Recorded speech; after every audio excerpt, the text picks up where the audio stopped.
Government कंपन्यांमध्ये कधी investment करताना कधी विचार करा, कारण त्याचे रिटर्न्स आहे ते कमी असतात. मी प्रॅक्टिकल तुम्हाला दाखवण्याचा प्रयत्न करेल. तर या ठिकाणी जर आपण चेक केलं तर एक बँक घेऊ आपण. या ठिकाणी समजा ICICI बँक घेऊ. आता ICICI बँक शेअर प्राइस जर आपण चेक केली तर सध्या शेअरची किंमत किती पाहायला मिळते? 1203 रुपये पाहायला मिळते. 3 रुपयांनी शेअर्स आहे तो आज दिवसभरामध्ये वाढला. आता मॅक्झिमम वरती डायरेक्ट मी क्लिक करून दाखवतो की या ठिकाणी या कंपनीने आपल्याला रिटर्न्स किती दिले. तर या ठिकाणी या शेअरची किंमत किती होती आपल्याला? 1999 साली फक्त 4 रुपये होती. किती? फक्त 4 रुपये शेअरची किंमत होती. आता या कंपनीने रिटर्न्स किती दिले? आतापर्यंत शेअरची किंमत चालू आहे 1203 रुपये, म्हणजे 29,397 रुपये, 97% सॉरी, एवढे रिटर्न्स दिले.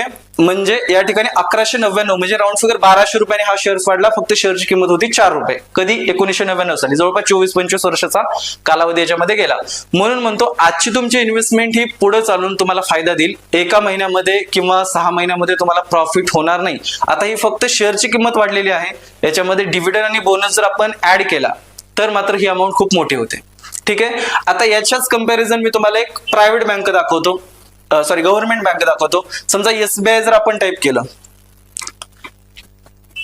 SBI आणि फक्त या ठिकाणी काय करायचं? शेअर प्राइस टाईप करायचं.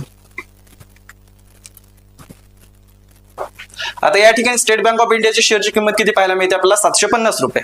आणि जर आपण 1999 साली रिटर्न्स किती पाहायला मिळाले होते आपल्याला ICICI बँकेमध्ये, जर या ठिकाणी आपण चेक केलं तर बघा 29,411% आपल्याला रिटर्न्स दिले होते.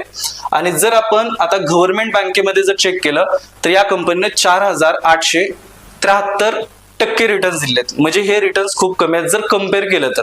या ठिकाणी रिटर्न्स किती पाहायला मिळतात? तुम्ही इथं पहा 29,411%. आणि या ठिकाणी जर आपण गव्हर्नमेंट बँकेमध्ये इन्व्हेस्टमेंट केली तर 4,173% रिटर्न्स दिलेत. म्हणजे खूप कमी रिटर्न्स मिळतात आपल्याला जर तुम्ही बँकिंग सेक्टरमध्ये, स्पेशली बँकिंग सेक्टरमध्ये जर इन्व्हेस्टमेंट करत असाल.